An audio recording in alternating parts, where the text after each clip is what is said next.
Next up, we have Chris Archos, who's Head of Commercial eMobility at Schneider Electric, who's going to talk about driving net zero. Transport related by any chance? Okay, all yours.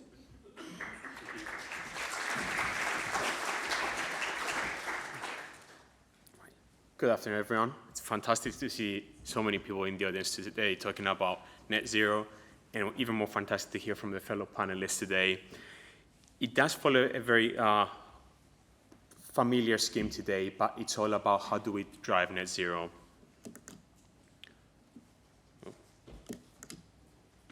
Getting there. There we go. Right.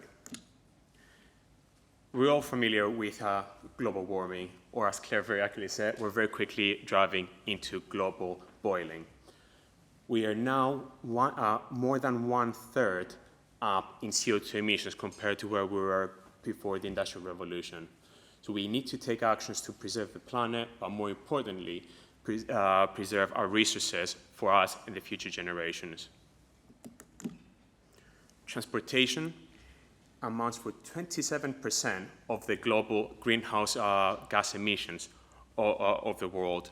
It's only third to industry and buildings, and that just explains the scalability of this topic.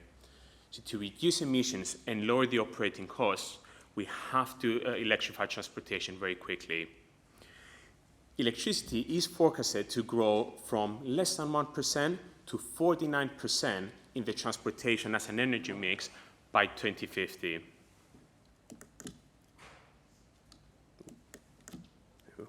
And we have three major trends that are influencing this market. Firstly, the topic that we've all talked about today is sustainability. We've seen from the Paris Agreement that 196 countries have agreed that we have to limit the global warming and the temperature rise by up to 1.5 degrees.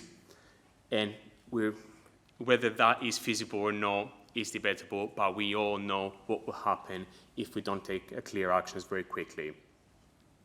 However, governments have been accelerating their net zero, especially in e-mobility, and we can take various examples. Starting with the UK, we've seen that it's been delayed to 2035, but that is not necessarily a bad thing.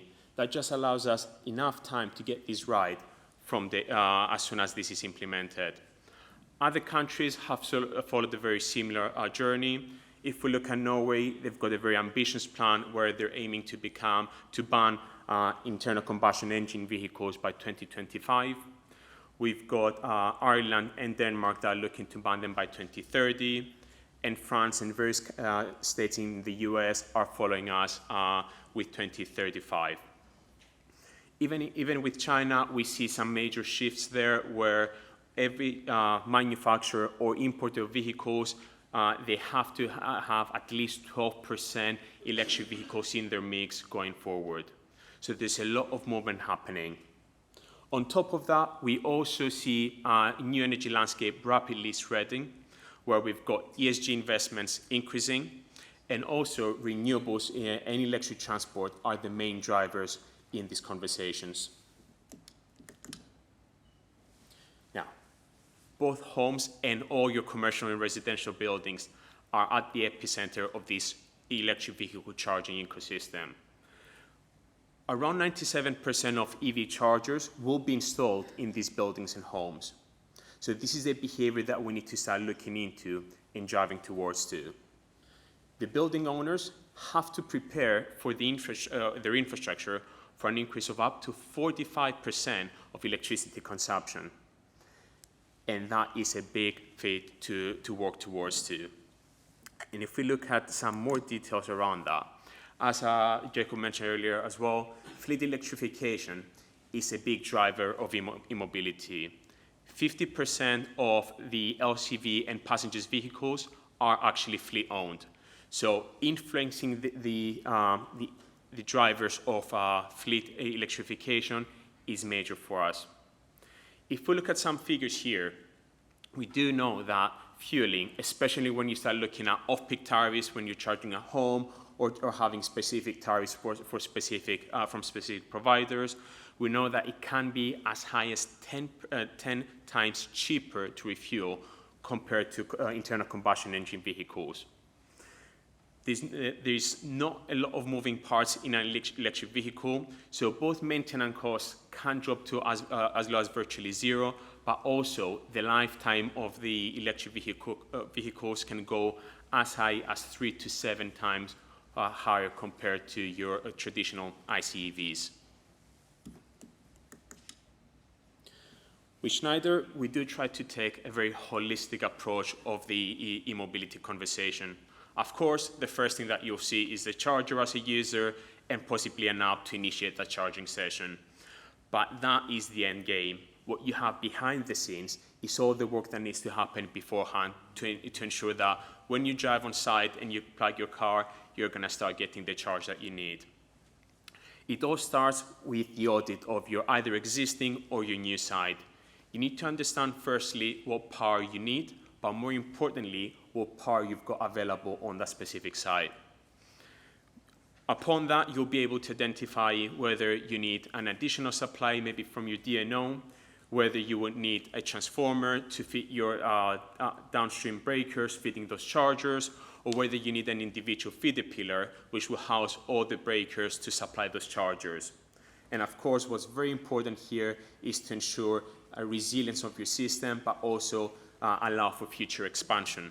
Because the amount of chargers that you'll be using today, based on the data that we see on for how many electric vehicles are around, is not going to be the case when we're looking 5, 10 years down the line.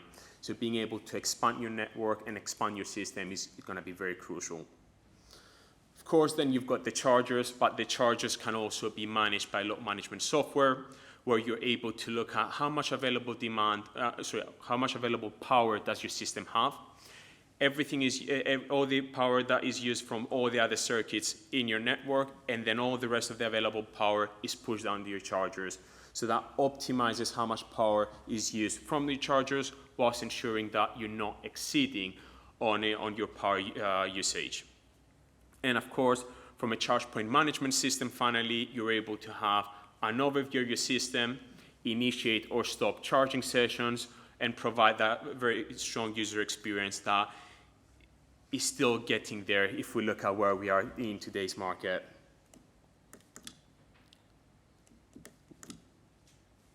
The clicker doesn't like us. There we go. So Schneider's mission is to help our customers and our partners reduce the threat of climate change by both supporting and accelerating your transition to electric vehicles. And going back to what we've just talked about in the previous slide, if this allows us, apologies, there we go. We always like to refer to EV charging as the chargers being the tip of the iceberg, because as we said earlier, that's what the end user will see when they drive in front of the charger. They'll use the app and they'll plug their car to start charging.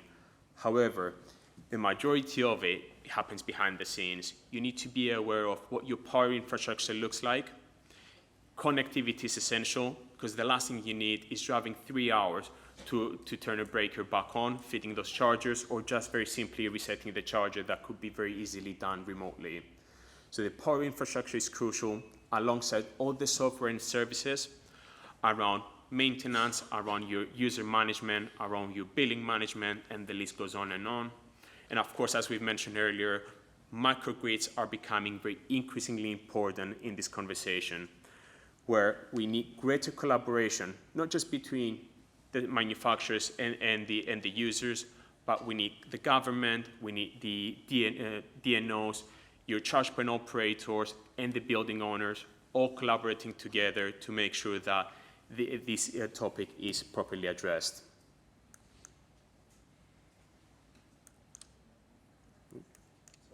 That's all right.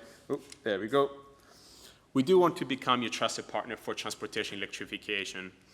And from our side, we don't just talk about e-mobility, we do try to walk the talk. Our fleet, which amounts for more than 15,000 vehicles across the world in more than 50 countries, we're aiming to have that 100% electric by 2030. In the meanwhile, we're aiming by 2025 to have at least 1/3 of our fleet electrified, and by 2030 achieve the 100% switch to electric vehicles. So we're here to support you. We're working the same journey as you are, and any questions that you might have, we'll address them later on or outside at lunchtime. Thank you very much.